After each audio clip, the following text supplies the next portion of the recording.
할렐루야, 반갑습니다. 주임지 안에서 교회 성도님들 한 주간도 평안하셨는지요? 어떻게 하루하루가 너무 빨리 지나갑니다. 벌써 한 주간이 지났습니다. 오늘 말씀은 마태복음 22장 37절에서 40절까지입니다. 제목은 천국의 기본 입장입니다. 우리 주님은 이 땅에 오셔서 인류의 죄를 대신하여 자신이 십자가의 형틀에서 죽으셔야 하는 그 이유를 공생의 기간 동안 가르치시며 12제자를 부르시고 그들이 믿음의 본이 되게 하셨던 것을 우리가 잘 알고 있습니다. 공간복음에서 그 내용들을 보면서 예수님 옆에서 직접 목격하고 체험하며 사랑을 톡톡히 받았던 제자들이 3년이란 이 훈련기간의 세월이 짧지만은 않은데도 불구하고 잡히시던 그날 밤에 다 도망을 갔던 것을 우리가 기억하고 있습니다. 그래서 한 대상을 사랑할 수 있다는 것은 인간의 측면에서 보면 받는 것은 언제나 기분이 좋은 것이지만 주는 측면에서는 항상 이기적이며 돌출적 행동이 나타나며 의문점을 남기기도 하는 것이기도 합니다. 그러므로 사랑은 주는 것이 합당하고 바른 것이지만 우리는 받는 것에 왠지 모르게 더 많이 익숙해 있다는 것이지요. 하여간에 예수님의 제자들 하나같이 늘 주님을 따라다니면서 말로만 사랑합니다 그리스도요 라고 많이들 말했을 것 같습니다. 그래서 정직하게 주님을 사랑한 제자는 드물었다는 생각을 해봅니다. 대다수는 예수님께서 부활하신 후 끊임없는 그분의 사랑의 구애 속에 드디어 성령을 받아 그들도 주님을 위해 진심으로 사랑할 수 있었던 것을 보게 됩니다. 이 가롯 유다를 제외한 나머지 제자들은 자신들의 현실 앞에 닥친 죽임 당함을 외면하지 않고 묵묵히 받아들임으로써 아무리 잔혹한 죽임 당함이 그들에게 있다 할지라도 예수 그리스도와 함께한 우리의 사랑을 끊을 수 없다라는 것을 명백히 보여주고 있습니다. 두 번의 탈출 기회가 있었으나 예수님을 본받아 그리스의 관리에게 X자 형틀에서 죽음을 선택한 안드레와 예수님의 형제로서 야고보는 예루살렘에서 목이 잘리는 참수형으로 주님의 사랑에 보답하였습니다. 또한 작은 야고보는 예루살렘에서 돌에 맞아 순교를 맞이했습니다. 예수님의 상처를 확인까지 하며 그분의 사랑에 완고하기까지 했던 도마는 인도에서 복음을 전하다가 창에 찔려 죽음을 맞이했습니다. 다데오 또한 전쟁용 도끼에 순교를 당하고 빌립은 터키에서 복음 전파 가운데 십자가에서 순교를 당하였습니다. 아르메니아에서 바돌로메는 상상하기도 힘든 육체의 가죽이 벗겨지는 순교를 당하는데도 주님을 부인하지 않았습니다. 예수님을 증거한다라는 이유로 표적이 되었던 마태는 누군가에 의해 거리에서 암살당했죠. 마띠아 또한 그리스도의 복음을 에티오피아에서 증거하다 죽임을 당했습니다. 예수님께 사랑을 받고 관심을 많이 받았던 이 베드로는 로마에서 십자가에 거꾸로 매달려 순교를 당하였습니다. 로마 원형 경기장에서 굶주린 사자들의 밥이 되고 또는 화영장에서 수많은 믿음의 선진들이 하나님께 진정한 사랑의 고백들을 얼마나 많이 올려드리는지 모릅니다. 가깝게는 1500년대에 존 블랜드는 화형을 당하면서도 누가 주의 사랑에서 우리를 끊겠냐라는 말을 남기고 사랑의 향기가 되어 천국으로 갔습니다. 이렇듯 수많은 믿음의 선진들이 하나님을 향하여 드렸던 지고한 사랑의 고백들은 인간이 가지고 있는 인내의 한계를 정할 수 없으며 믿음의 끝도 없다라는 것을 명백히 밝혀주고 있습니다. 그래서 하나님께서는 우리에게 사랑은 허다한 허물을 덮는다라고 말씀하셨죠. 당신이 예수 그리스도를 믿고 난 후 하나님과 이웃들을 향한 사랑의 표출들은 이 다음 당신이 이 땅에서의 사명을 다하고 죽음의 순간에 당신이 진정으로 회개했다라는 증거와 믿음을 가졌다라는 그 증거가 바로 하나님과 이웃을 사랑한 사랑의 표출들이 당신의 허다한 허물을 덮는다라는 말씀을 체험하는 순간이 될 것입니다. 당신 스스로 지었던 죄로 인하여 마귀가 당신을 찾고자 하여도 이렇게 허다한 허물을 덮을 수 있는 사랑을 하나님과 이웃을 내 몸같이 사랑한 회개의 표출들로 하여금 당신 옆에 계시며 늘 힘주시던 주님께서 당신의 신원자가 되실 것이기 때문입니다.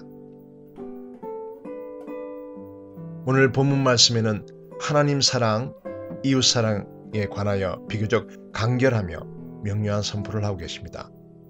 그러나 이 말씀은 하나님께서 모세에게 허락하셨던 10가지의 계명을 말씀하시는 것이지요. 이 10계명은 크게 두 부분으로 나뉩니다. 처음 4계명은 하나님과 우리의 관계를 다루고 다음 5계명부터 10계명까지는 나와 이웃과의 관계를 다루는 말씀입니다. 우리는 먼저 하나님을 내 마음과 목숨 뜻을 다하여 사랑한다면 앞에서 언급하여 드린 예수님의 12제자들처럼 다른 것들의 마음을 쓸 겨를이 없다라는 것 당연한 이치입니다. 주님을 사랑해서 죽음 앞에서도 이 끈을 놓치지 않는다라는 결단이 있는 사람이 현실 문제에 관심이 있을 수가 없는 것이지요. 주님을 진심으로 사랑하는 그리스도인은 이 땅에서의 시간과 문명의 가치 앞에 나의 마음과 목숨 뜻을 두면 안 된다라는 말씀이기도 합니다. 혹 당신은 가정과 자신 또 세상의 안락과 노후 보장을 위해 당신의 마음과 목숨 그리고 뜻을 거기에 두고 있지는 않으신지요? 당신이 만약에 온전히 하나님만을 사랑하는 것이 아니라 조금이라도 세상에 관심을 가지고 있는 상태에서 구원의 확신을 가지고 있다면 그것은 당신이 거짓 교리를 배워 상당히 불쌍한 영혼이 되어 안타까운 처지에 놓여 있다는 것을 아셔야 할 필요가 있습니다. 성경에는 하나님을 많이 사랑하면 되지 전적으로 사랑할 필요는 없다라는 말씀은 어디에도 없습니다. 세상을 조금은 사랑해도 된다라는 말씀은 절대로 없다라는 것이지요. 그러나 요즘 아이들은 청소년, 청년, 어른 할 것 없이 대다수가 하나님보다는 오락이나 TV, 스마트폰, 아이패드 이런 전자기기들이 우상인 것을 봅니다. 이것은 분명히 가짜 그리스도인으로서 하나님의 세계에 들어갈 수 없는 행위들인 것이죠. 이웃을 사랑한다면 이웃의 쓸 것들을 마련하여 준비하는데 나의 재능, 시간과 물질들이 꼭 쓰여져야 합니다. 하지만 이런 것과는 상관없이 나의 돈이기 때문에 나의 노력의 대가이기 때문에 이런 생각으로 그런 전자기기들을 살 수 있고 좋은 차와 좋은 집, 값비싼 옷, 명품 가방 하나쯤은 살 수 있다는 것은 가난한 이웃들을 더 비참하게 만들며 그들을 업신여기는 행동들인 것입니다. 그리고 예수님의 십자가 사랑을 값없이 받아 누리기만 하겠다라는 사악한 인간들만이 할 수 있는 행동이고 자신을 향락에 내어 던진 자들인 것입니다. 그러므로 디모데전서 5장 6절에는 이렇게 말씀하고 계십니다. 향락을 좋아하는 자는 살았으나 죽었느니라. 이렇게 악을 저지르면서 자기의 악한 행동을 감추고 합리화하기 위해 많이들 쓰는 표현이 이런 것은 율법주의 또는 행위주의라서 할 수가 없다라고들 말합니다. 저는 그런 자들에게 도리어 해주고 싶은 성경 말씀이 있습니다.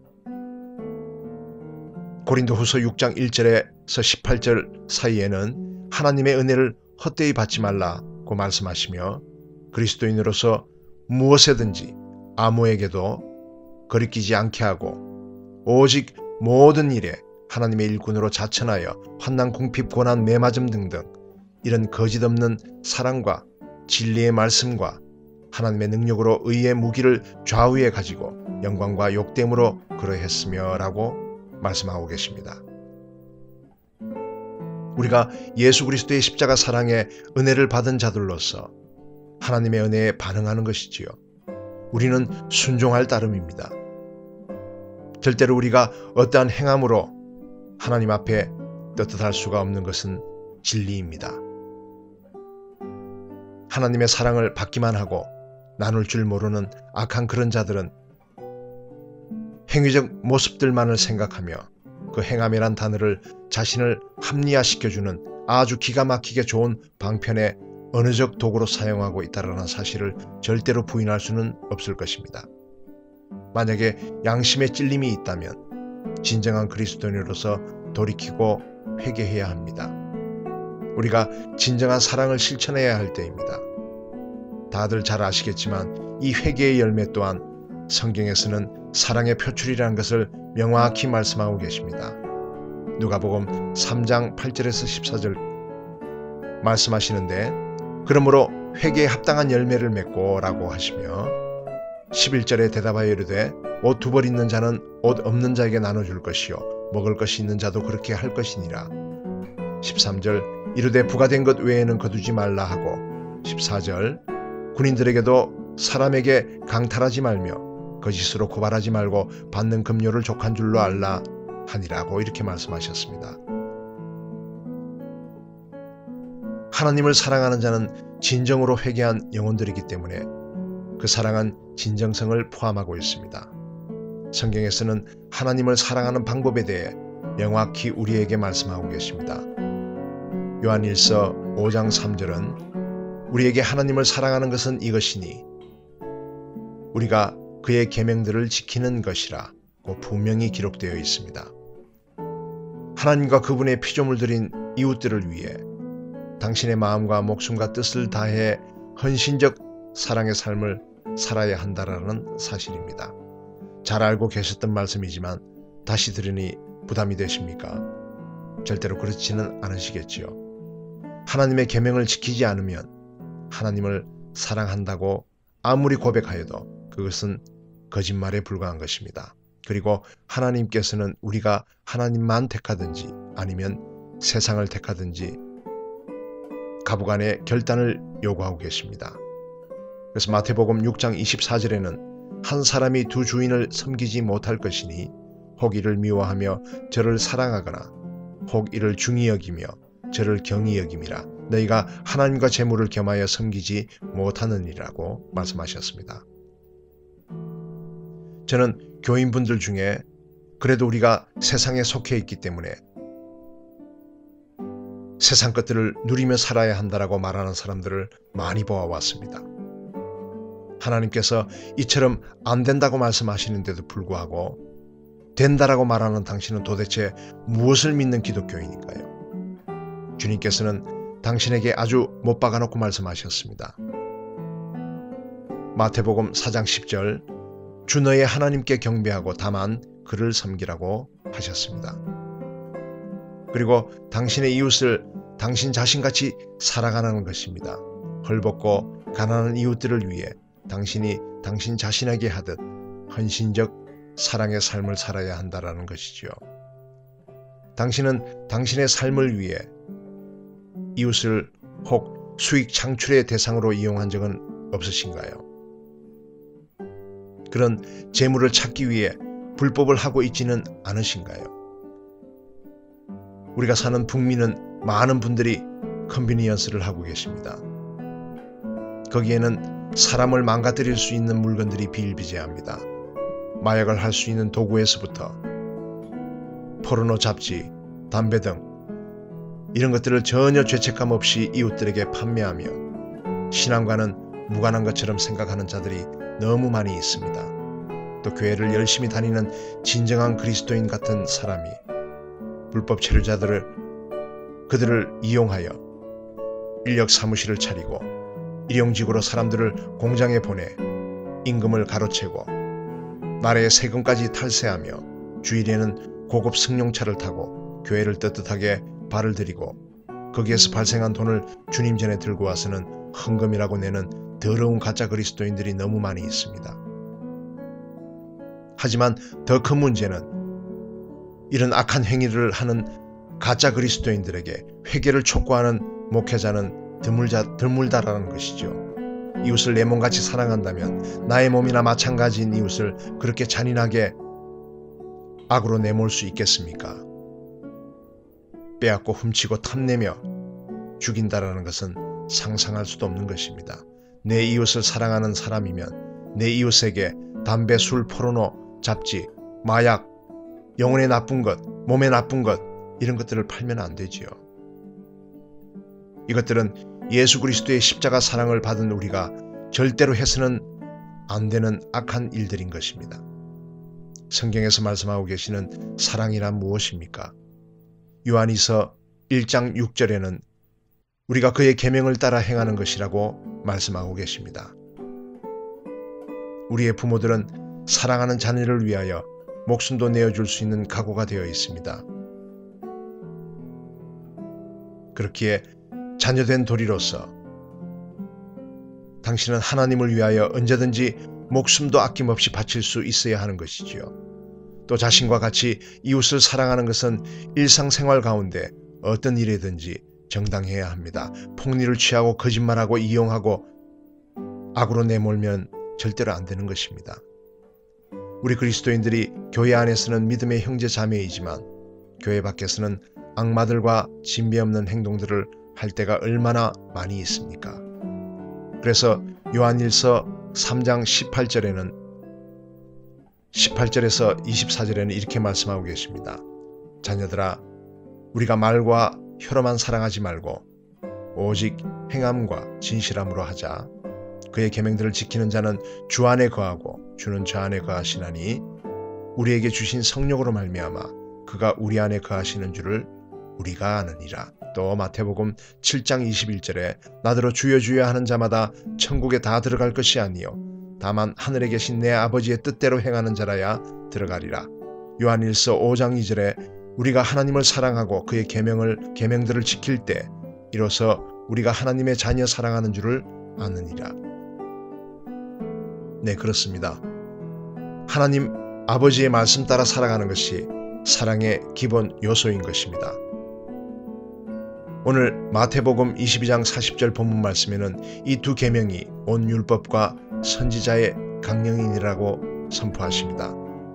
이 말씀으로 결론을 짓자면 내 마음을 다하고 목숨을 다하고 뜻을 다하여 주 너의 하나님을 사랑하라 하셨으니 이것이 크고 첫째 되는 계명이요 둘째도 그와 같으니 내 이웃을 내 자신같이 사랑하라. 이 두 계명이 온 율법과 선지자의 강령이니라 하고 선포하셨습니다. 이 말씀이 제가 가지고 있는 개역 개정 성경에는 강령이라고 이렇게 번역이 되어 있습니다. 이 뜻은 천국의 기본 입장이라는 것입니다. 또 천국의 기본 방침이기도 합니다. NIV 영어 성경에는 commandment로 되어 있습니다. 즉 천국의 명령인 것이지요. 얼마나 엄중하고도 두려운 말씀이십니까?